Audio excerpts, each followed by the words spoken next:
Hi, this is Raymond Rose. Thanks for tuning in. I appreciate your support. Hey, if you're a first-time listener, please know that this is an audio podcast. There's absolutely no videos to watch, nothing that's going to distract you while you're driving.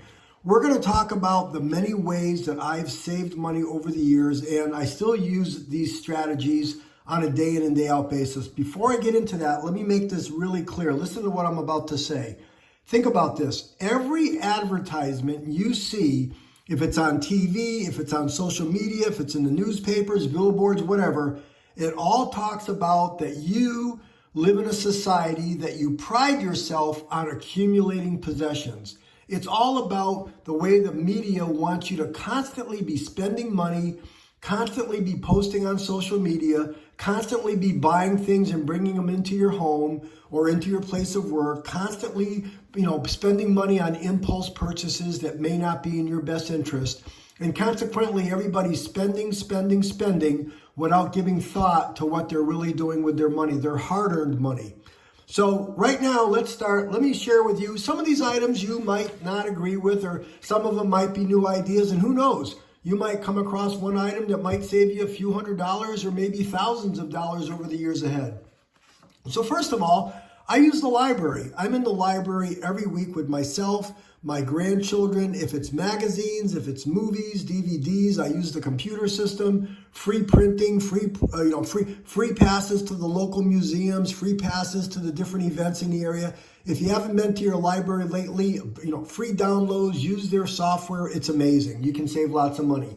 Number two, if I'm doing free different type of activities, I'm using the bicycle. If you listen to my podcast, I walk a lot. I'm doing sports that are basically free. I'm jogging, simple, easy things to do.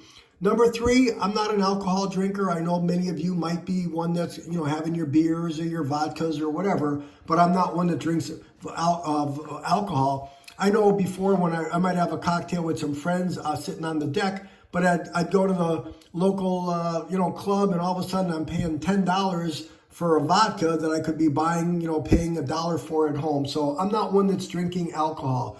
And on that note, I'm not one that's spending $4, $5, $6 on coffees at Starbucks or Dunkin' Donuts or whatever. 99% of the time, I'm making my coffee at home. I don't want to wait in line. I don't want to get out of my car. I don't want to sit in the car line. I don't want to be buying a drink that's filled with sugar and milk and cream and things that are not good for my body. I drink black coffee. It costs me approximately 6 cents. I make it at home. I have a good coffee mug I bring with me wherever I go. It saves me so much money. Next, I don't expect you to do this one. Believe me, I don't expect you to do this one. I know I'm very, very rare, but I eat raw foods 95, 98% of the time. My diet consists of raw vegetables, fruits, nuts, and beans. I learned years ago that is what has been scientifically proven to be the best things to put in your body. I don't want to be putting grease in my body. I don't want sugar. I don't want salt or bad fats. I eat healthy. So consequently, I'll tell you, I buy all of my produce and all of my food at Costco, which I have a Costco that's nearby. I eat super healthy, but here's the point. I don't cook. I only go shopping every other week. There's nothing else that I need. And I know that if you've got a family or whatever, but really eating the right foods and shopping every other week. And my stove has not been turned on over 30 years. I know that sounds kind of really off the wall, but it's absolutely true. So I eat very simple and I eat healthy. I don't eat for taste because I really want to live. I want to live to be 105 years old. When I go out to restaurants, which I go out, not a lot, but I go out, I always order a salad. But my point being is I always order water. I never drink soda. I never drink juice drinks. I never drink any of that stuff. And on the same line, I have never once bought bottled water. If you've listened to my other podcast, I was in the supermarket business for many, many years, and I learned before bottled water was even a commodity that was being sold in the supermarkets is when I worked in that field. And even back then, we used to sit there and say, bottled water, what a scam. People are paying $1, $2 $2.50 for a bottle of water. Just get a good water container and get a good filter system if you want it home. I use the zero water filter system. I can tell you right now, I bought it at a big box store for $31. It works perfectly, and I'm drinking clean water. I never buy bottled water. Never mind buying it at the supermarket. Never go into a convenience store, a fast food restaurant, and pay for water. I save my money that way. Again, this sounds a little bit awkward. I'm a man. I don't buy razors. I have an electric razor that my father bought me many years ago, so I'm not spending all kinds of money, $5, $7, $10 on razors. I'm very thoughtful regarding my home energy use. There's no doubt about it. I have no problem spending money on heat because I want to stay nice and toasty warm and using the air conditioner, but I am thoughtful. I'm not wasteful. Another thing, please, very, very important, go to my podcast where I talk about how I use Costco insurance that I save hundreds. Actually, over the last 10 years, I figured out that I saved approximately $13,000. Most people don't know you can get insurance from Costco. I get my auto insurance, my homeowner's insurance, and my liability insurance from Costco. Look for the podcast that I put out that explains to you exactly how I do that. Next, again, this is a little unusual. I'm not one that buys gifts. I don't go, I've got kids and grandkids. I don't buy them gifts for Christmas or Easter or Thanksgiving, birthdays. What I do is I put some money to the side. I invest it for them in a long-term investment account so that when they turn 16 or 18 or 21, I give them a lump sum of money.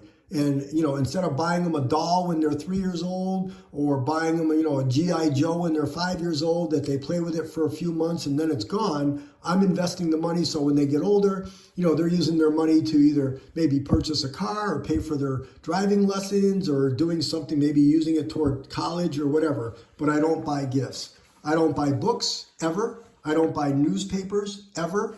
I don't have cable TV. I don't have home Wi-Fi. I have a wonderful plan that I use from my cell phone company that pays for all of my screen time. If I want to use something on my cell phone, a mobile device, if I want to watch a movie or any of those things, I get it right through my cell phone and it goes right on my TV. And for that matter, if I ever really wanted to watch a different type of movie or something, I know that they've got free streaming through the local library. So that's a wonderful way that I save money.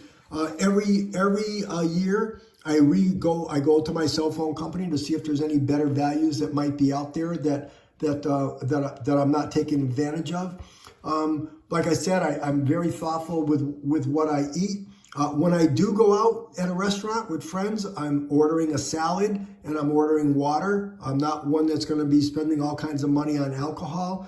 And you know what? I could keep going, but I think hopefully you got a couple of ideas from here. The bottom line is I'm a minimalist. I learned a long time ago that it really doesn't cost a lot of money to live. I know this sounds a little bit corny, but it's all about making sure there's a roof over your head. And I don't need to have a big extravagant house with a big yard, which I don't have. I live in a very nice home. I actually live in a condominium, so I'm not worrying about cutting the grass. I don't own a lawnmower. I don't own a snowblower. I'm not doing all that type of work. I don't buy plants. I know a lot of people love plants. I don't have plants. I don't want to go to the nursery and buy the plant and bring it home and buy the pot and then water it throughout the year and then put mulch around it in my yard. I just don't want to be doing that. Again, I know this might be controversial. I'm one that enjoys having lots of flexibility in my life, and I don't have any pets. I know that pets are wonderful. I did have dogs when my children were younger and a cat and stuff, but at this point in my life, I know a lot of people that have had pets and that as they've aged a little bit, they're like, you know what, we're okay not to have a pet any longer in our life. So I could keep going, but in fact, I'll save more for the next podcast, but hopefully you got some really good ideas from this. Again, I know that some of my thoughts or some of my comments might be a little bit unusual, maybe controversial, maybe you don't agree with them, but my goal was just to share with you some of the things that I've been able to do over the years that really, I put a lot of extra money in my investments that allowed me to be at a relatively young age and be financially comfortable as opposed to being somebody that lives paycheck to paycheck, that's in debt, that's got, bills on their credit cards and things like that. So that's it. Hopefully you got some good information from this. If you would, please, thank you. I appreciate you listening. I do make a podcast like this every single day on a variety of different subjects, from money, health, habits, and things.